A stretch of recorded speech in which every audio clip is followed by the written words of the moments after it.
Hi, my name is Samuel Shropshire. I'm an American citizen living in Saudi Arabia. I came here in November 2011, not knowing anything about Islam or the Prophet Muhammad, peace be upon him. Most of what I had heard was extremely negative. In America, our news channels boosted their on-air ratings by regularly sensationalizing breaking news of terrorism. Every 30 minutes, one witnessed horrific scenes of bombings and bloodshed and murder, often one Muslim group fighting against another Muslim group.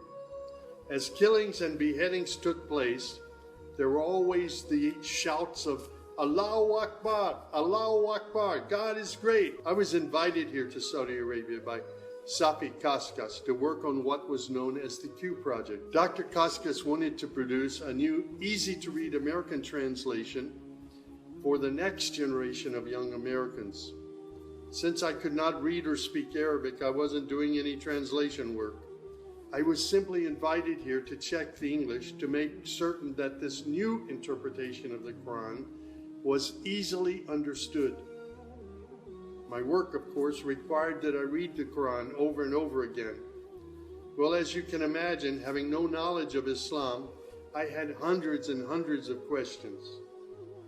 I was shocked as I read to find that Jesus, peace be upon him, was often mentioned in the Quran. Jesus was presented as one of the greatest prophets. And even the story of the virgin birth was mentioned there. Many of the miracles that Jesus had done, I found them in the Quran. There were even a couple of Jesus miracles mentioned in the Quran that were not mentioned in the Bible. Evenings were mostly spent alone in a bedroom that had been set up for me in Dr. Safi's office. At night, I would stand on the balcony of that building and I would look across a very busy boulevard to a mosque. And I would hear the calls to prayer. I would see men and women coming to the mosque and leaving the mosque.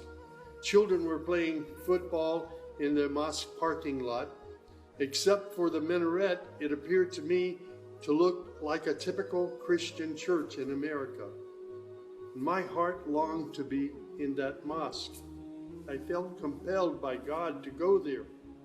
A few months later, I got up the courage to walk down the street and to knock on the door of Taqwa Mosque. Now, nobody knocks on the door of a mosque. Normally, they just open the door and they walk right in. But I was not sure how I'd be received, so I stood there knocking until someone came to the door. That person simply said, "May I help you?" I said, "My name is Samuel. I'm a Christian from the United States. Is it okay if I come inside?" And that man, Shafiq Zubair, who was the caller to prayer, he reached out and he hugged me and he said, "Of course, come in."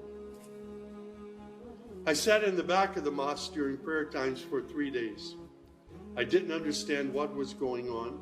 I saw men standing, bowing, putting their heads to the floor as the imam led them in prayer. I had little knowledge about what was happening, but I felt God's presence in that mosque. And the men of Taqwa Mosque were so friendly to me. After 3 days, I asked Shafiq if he could teach me the first surah of the Quran, Al-Fatiha. This was a necessary element in praying the 5 daily prayers. I was memorizing sounds, but I didn't know what the sounds meant. So I started comparing them with an English translation I had, and I realized that there was nothing in Al-Fatiha that was inconsistent with Christian teaching. There I read the encouraging words that God was the most merciful, the distributor of mercy and forgiveness. My heart was being strangely touched by the words of the Quran and the love displayed by the men of Taqwa Mosque. Dr. Sadiq Malki would later drive me to the Islamic Education Foundation in Al-Hamra neighborhood of Jeddah, where I said Al-Shahada. According to Islam, we're all equal. There's none above another. There are scholars, but their role is educational. As for the relationship with God, it's personal, it's direct. The faith itself is simple and clear.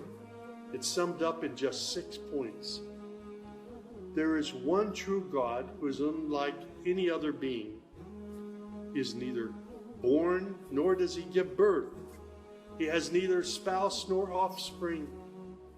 Nothing is comparable to him. He's all-powerful. He knows everything perfectly. He is the most merciful. Secondly, a belief in angels who are indeed the servants of God. They obey God's bidding and they do whatever they're commanded to do. They don't have any free choice. Thirdly, there's a belief in divine revelations. Islam acknowledges that God revealed scriptures including the Torah, the Gospel, the Psalms. However, down through the ages, many of these divine revelations had become distorted and somewhat corrupt. The Quran, which also contains God's revelations, is still intact in its original form. Fourthly, there's a belief that in all earlier prophets and God's messengers, not just Muhammad. They believe in Abraham and Isaac and Moses and Jesus and hundreds of other prophets. They believe that the prophets were the best of mankind. Muslims believe in the last day.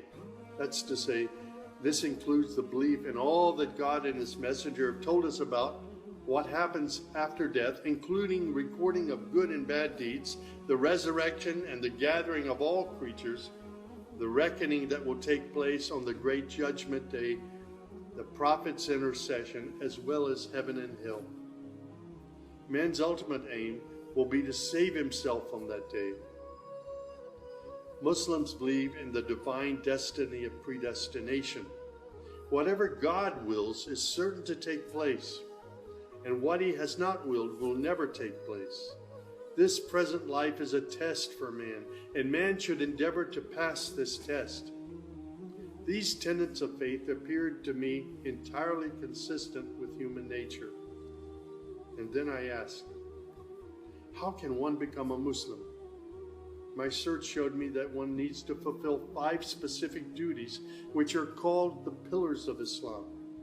These are: first, a declaration to believe and to say verbally, I witness that there is no other deity other than God, and that Muhammad, along with all the other prophets, is God's messenger. Prayer is an important part of a Muslim's life. Muslims seek to maintain the 5 daily prayers. These are spread out over the day and night. Thirdly, there's the zakat. 2.5% of one's property is an obligatory charity, provided that one owns more than a certain threshold and holds it for a year. Then there's fasting. Fasting is an important part of the Muslim's life. Muslims fast throughout the month of Ramadan. They do this every year, abstaining from all food, drink, and sex, from dawn till sunset. One must also refrain from futile arguments and quarrels and forbidden things. The month provides a unique spiritual uplift for all Muslims. Then there is the pilgrimage or Hajj. This is performed in Mecca and its surrounding areas. It's a duty to fulfill this pilgrimage once during one's lifetime, provided that one is physically and financially capable of doing so. People often ask me, Sam, how did you become a Muslim? In the church was a library, and in that library were children's books. One of the books my mother got over and over again was called The God of Abraham. In that book were beautiful color photos of camels and deserts. She would read me the story of Abraham, how he was commanded by God to leave his mother and father because they were worshiping idols. She would pause and she would say, Sammy, you always have to pray to the God of Abraham. There is only one true God, the God of Abraham. My commitment to God has been strong and enduring since my younger years. And now I have found absolute peace in Islam, in a faith that I once thought was hostile.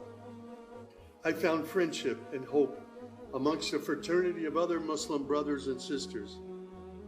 I have found a family of believers.